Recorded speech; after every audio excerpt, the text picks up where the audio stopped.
Pessoal, vamos dar início aqui a aula sobre momento linear e efeito de massa, né? Então, como a gente viu nas aulas anteriores, a gente deduziu o teorema trabalho e energia cinética, né, conhecendo através da lei de Newton. E para certas forças especiais, que são forças conservativas, também através da lei de Newton, né, que o trabalho é a variação, menos a variação da energia potencial. Então, essas quantidades que a gente introduziu, né, na mecânica, que é o trabalho, energia cinética, energia potencial, a gente viu que são muito úteis, né? E realmente tem uma relevância física, né, tremenda, né? Então vamos para o caso de uma partícula e vamos tentar tirar mais quantidades que são interessantes para a física. Então, numa partícula, a segunda lei de Newton nos dá, né, que a força resultante de uma partícula é massa vezes aceleração, né? A aceleração é a derivada da velocidade com relação ao tempo.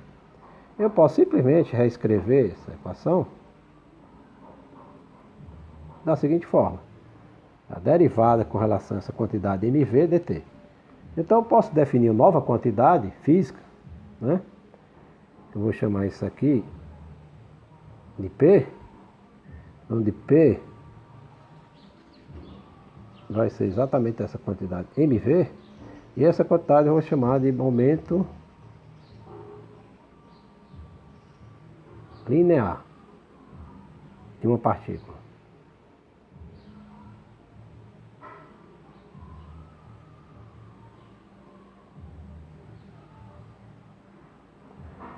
É? Momento linear de uma partícula. Então está aqui a definição da força, né? Em termos do momento, essa seria a variação do momento linear com relação ao tempo, para uma partícula, né?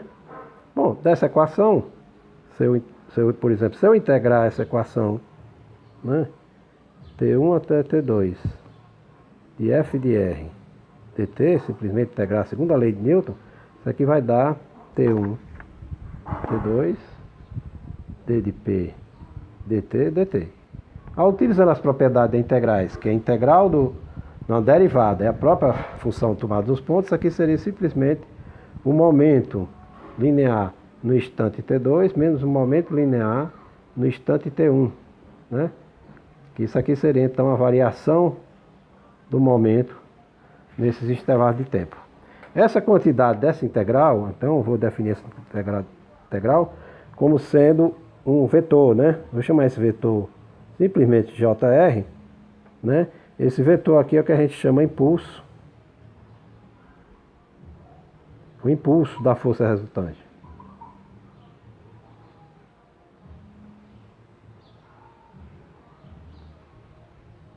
Impulso da força resultante. Então, para uma partícula, se as forças resultantes da partícula, vamos supor que seja F de A mais F de B mais FC, vamos supor 3 forças, se eu calcular então T1 a T2 de F de R dt, que seria simplesmente integral de T1 a T2 de F de A dt, mais integral de T1 a T2 de F de B dt, mais integral de T1 a T2 de F de C dt. Cada integral dessa, então isso aqui é o JR, né, nesse intervalo de tempo, então eu posso escrever JR como sendo o impulso de cada força, né? Então a integral T1 a T2 seria então JA mais integral de T1 a T2, né, seria o próprio JB mais integral de T1 a T2 de FC dt seria o JC. Então isso aí seria o impulso resultante. Cada impulsozinho desse seria o impulso de uma força. Então você pode definir então o impulso de uma força sem ser força resultante como a integral de Ft dt, né? Então definimos o impulso geral como sendo assim, né? J, integral de uma força qualquer, Ft dt. Isso aqui é chamado de impulso de uma força.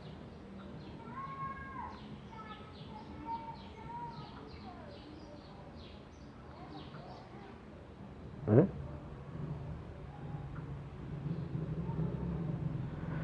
Impulso de uma força durante o intervalo de tempo dt.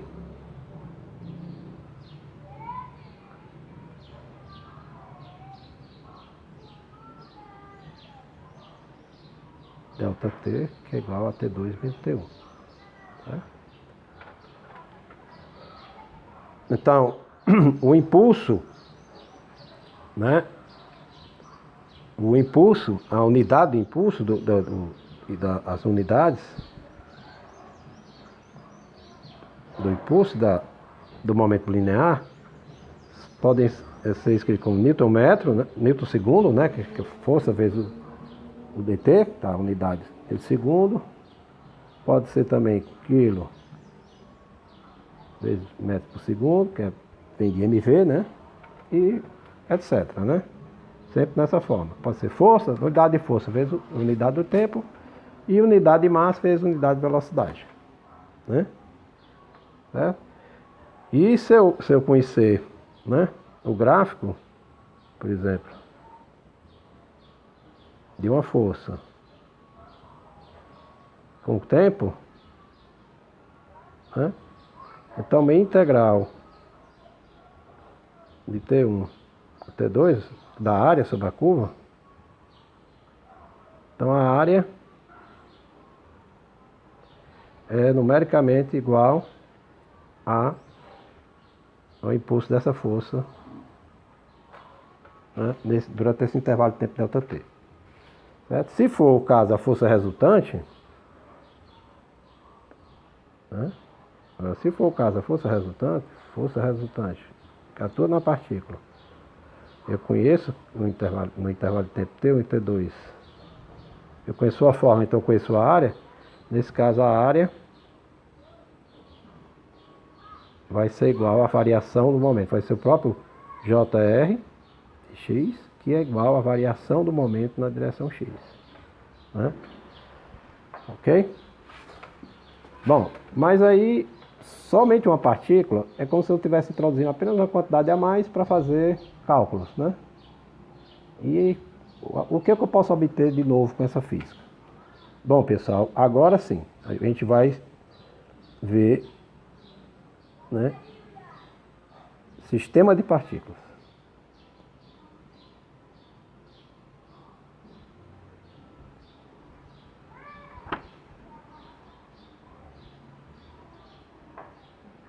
Sistema de partículas.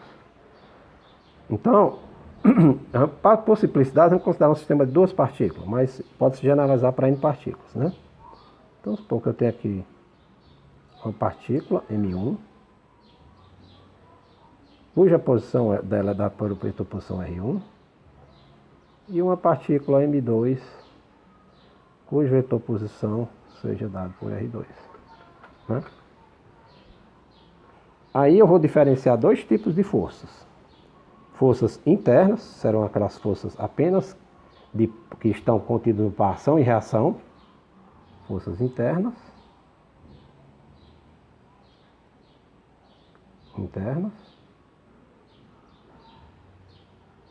Né?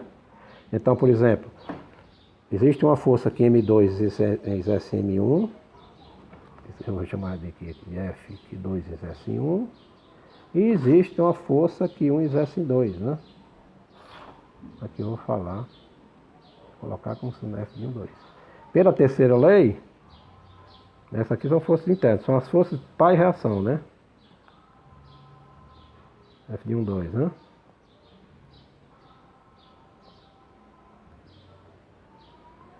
Pela terceira lei, elas são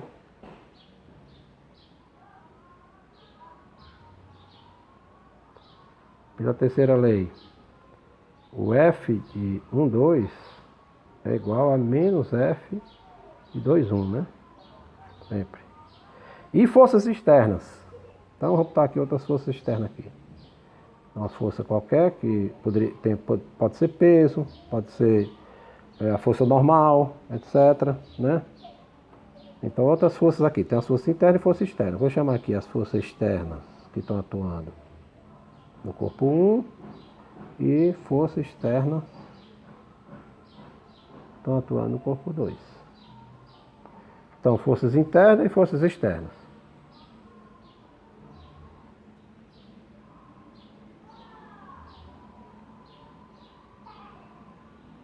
Né? Força externa seria FE1, FE2.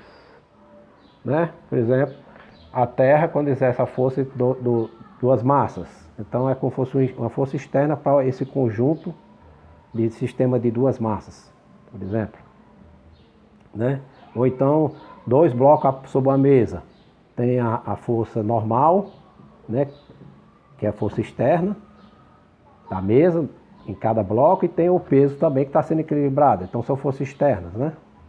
A força interna, vamos supor, você tem dois fios, um fio, quer dizer, ligando esses dois corpos, e eu exerço uma força levando esses dois blocos em movimento. Então teria a força interna, a tensão seria a força interna, que se anula, né?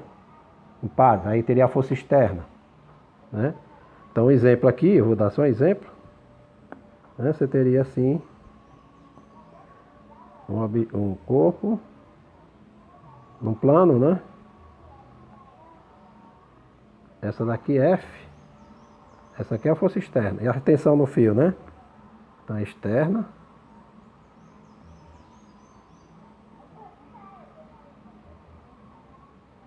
E a tensão no fio é interna, né? Tensão no fio T interna.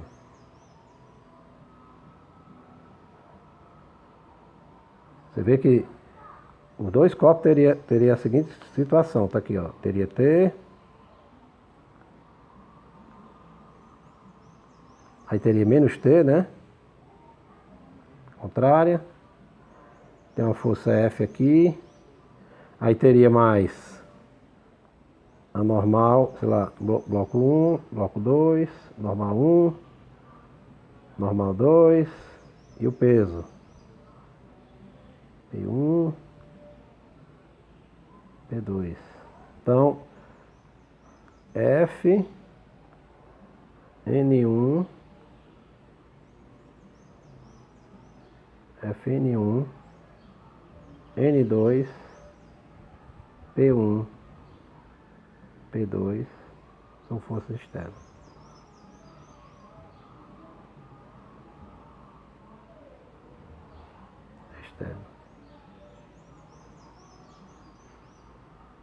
Certo? Que aí eu não estou considerando aqui o solo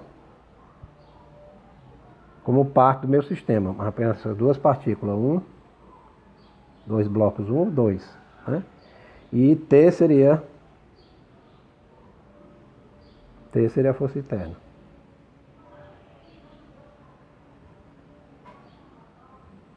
T menos T, né? Força interna.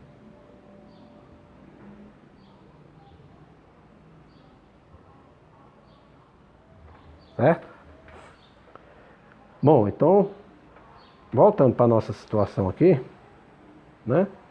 Então, eu vou aplicar a segunda lei para cada partícula, né? Partícula 1 e partícula 2, né? Aqui nessa situação aqui. Vamos lá. Aplicando a segunda lei, voltando para o nosso sistema, né? Você tem aqui partícula M1, R1, que tem as forças F1 externo, que é T1, e o F, que 2 faz em 1, né? Então a segunda lei me dá força resultante, né? Vai dar F1, força resultante 1, F externo 1, mais F de 2, 1. Isso aqui é igual a variação do momento linear, né? Da partícula 1. Certo? E FR 2 é o FE externo 2 mais F de 1 e 2, que é igual a variação do momento linear da partícula 2. Vamos chamar essa equação 1, equação 2. Então, se eu somar as duas equações,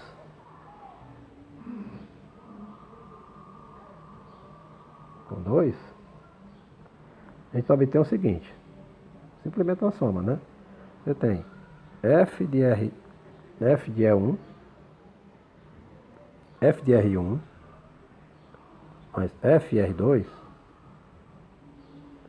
vai ser simplesmente f de E1, mais f de 2,1, mais f de E2, mais f de 1,2. E isso aqui seria igual a dp1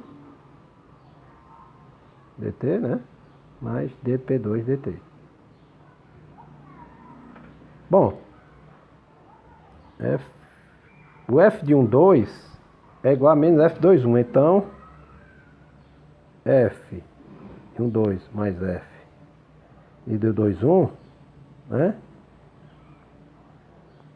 Isso aqui é igual a vetor zero, nulo, né? Então, daí,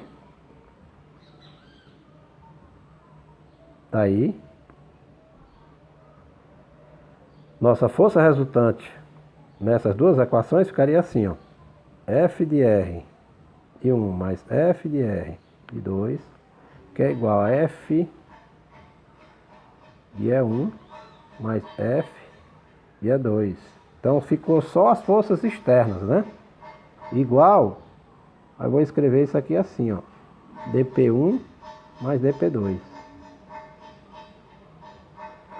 Então, eu posso chamar esse termo todo aqui da força resultante total do sistema.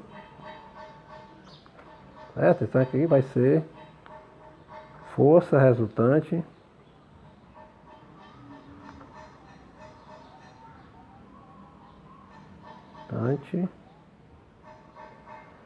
total.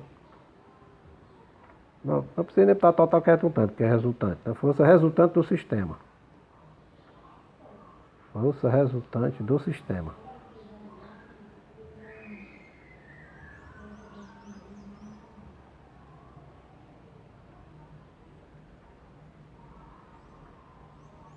Força resultante do sistema. Né? E essa força resultante do sistema é somente as forças externas que estão atuando nas todas as partículas, né?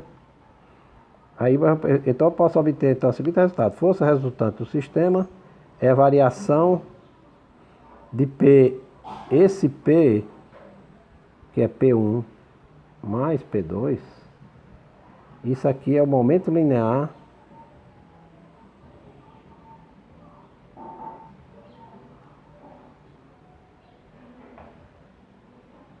total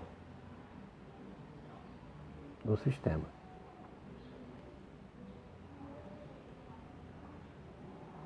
Certo? Então, a força resultante, né, do sistema é a variação do momento linear total do sistema. Essa força resultante simplesmente vai somar as forças externas ao sistema. Certo? As forças internas se anulam aos pares. Isso aí, na verdade, é válido para qualquer sistema de partícula. Porque sempre, se você ter 3 partículas, as forças de ação e reação sempre se anulam aos pares. Então, para o número qualquer sistema de partícula,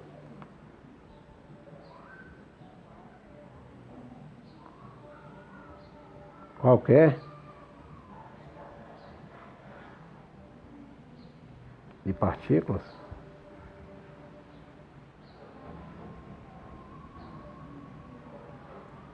vale também F de R, é a variação do momento linear com relação ao tempo, onde P passa a ser a soma de várias N partículas, seria exatamente somatório de 1 a N do momento P de I, né?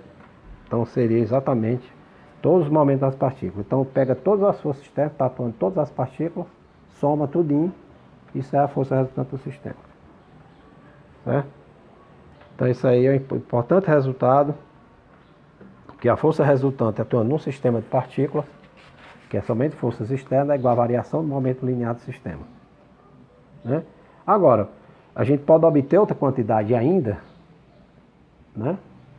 e está aqui ainda dentro da função, isso pode. Então, como o P é isso aqui,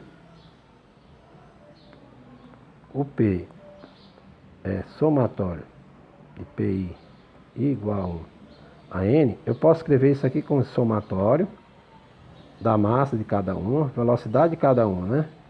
I igual a 1 até N. Mas a velocidade a gente sabe que é a derivada da posição. Então eu posso escrever isso aqui assim, ó. MI, TRI, DT, né? Mas como a derivada, a soma das derivadas é a derivada da soma, eu posso escrever então esse momento P da seguinte forma. DDT, somatório, MIRI. Né? Essa quantidade em parênteses aí eu vou redefinir. Agora sim eu vou criar uma outra quantidade física. Essa quantidade física eu vou definir pelo seguinte: somatório de MIRI. Isso aqui é igual a massa total, né? Vezes R, onde esse R aqui é chamado de centro de massa.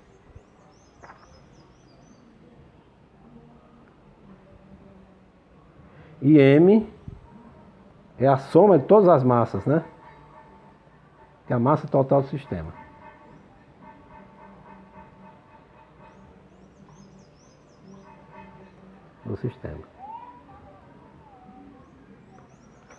Né? Então eu posso, o meu R simplesmente é como se fosse uma média ponderada, né?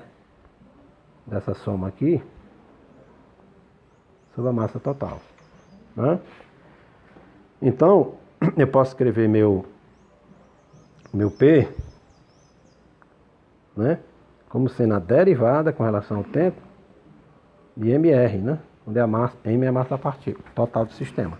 Como M é a massa total do sistema, né? Constante, isso aqui eu posso dizer que é M dr, né? dt, e aqui eu introduzo então a variação da posição do centro de massa, né? Que seria velocidade do centro de massa, né? Essa velocidade do centro de massa aqui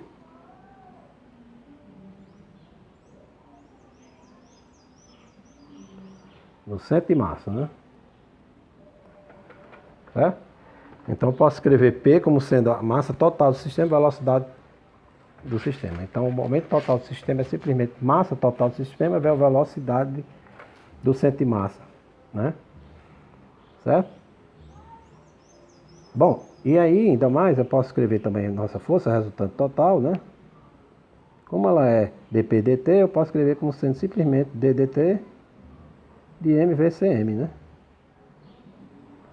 E aí isso aqui vai dar massa vezes a aceleração do centro de massa. Né? É como se o centro de massa se comportasse como uma partícula, tem uma aceleração e velocidade, mas ele é simplesmente um ponto matemático. Né? Podemos fazer aplicações? Podemos. Então imagine aplicações, né? Aplicações. A primeira aplicação que eu posso ter é o seguinte: se as forças, né, externas, as forças resultantes totais atuando no sistema for nula, né, o momento linear total é conservado, né? Então, se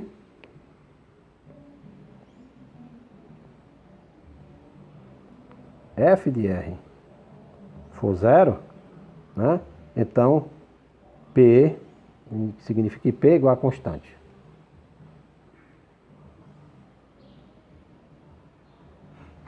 Então, um exemplo disso aí, você tem duas bolinhas numa mesa e elas se chocam, né? Então o momento linear é conservado. Ela vem com certa velocidade, choca-se uma com a outra, depois que elas saem desse choque, o choque é só força interna, você teria constante, né? P seria constante, né? Outra coisa que a gente pode obter, se a velocidade do centro de massa, né?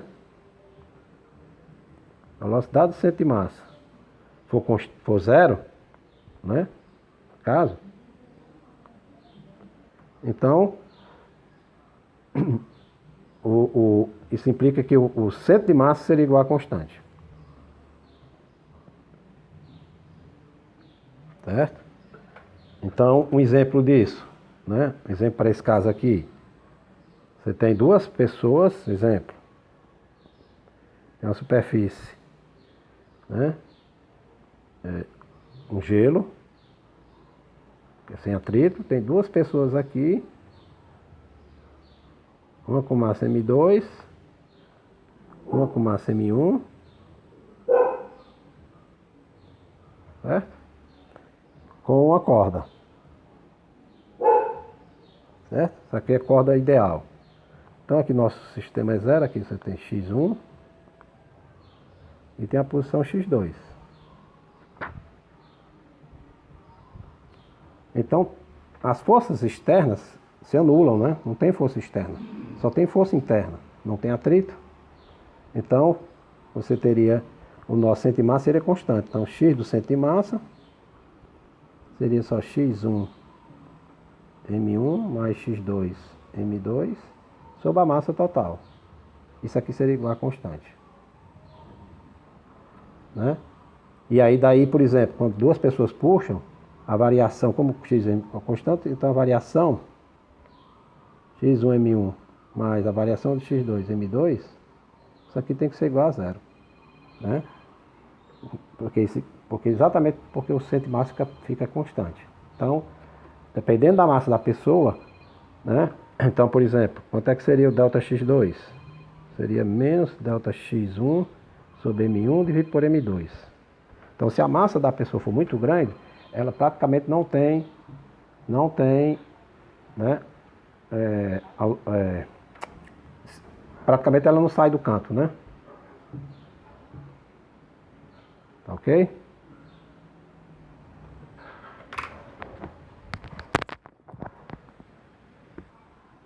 Então, pessoal, você vê que existem duas quantidades importantes aí, né? Que é o momento linear e o centro de massa do sistema, que vieram exatamente da segunda lei de Newton, né? E da terceira lei, né? Que onde as forças internas se anulam, e aí você tem as propriedades, né? Que a soma, a força total do sistema, a variação do momento linear total do sistema, e momento linear total do sistema, que é a soma dos momentos lineares de cada partícula, pode ser escrito como sendo um momento massa vezes a velocidade do centro de massa, né? É como se você tivesse um momento linear de uma partícula cuja massa é a massa total do sistema. E daí você pode usar as propriedades todas, né? Do sistema, né? Um exemplo, se uma partícula, uma bomba é jogada, né? Ela vai sob a ação da gravidade, a força externa qual é? É a força da gravidade, né? Aí de repente ela explode em dois pedaços. O centro de massa vai continuar com a mesma trajetória de antes, né? Quando as duas partículas M1 e M2 estavam juntas. Após a explosão ela sai, os dois fragmentos, aí uma vai percorrer uma trajetória, a outra vai percorrer a trajetória, mas o centro de massa vai permanecer, né? Seguindo a trajetória parabólica, porque o centro de massa continua com a aceleração da gravidade, né? Bom, é isso que eu queria falar sobre momento linear e centro de massa, né? Que elas vêm exatamente da segunda e terceira lei de Newton.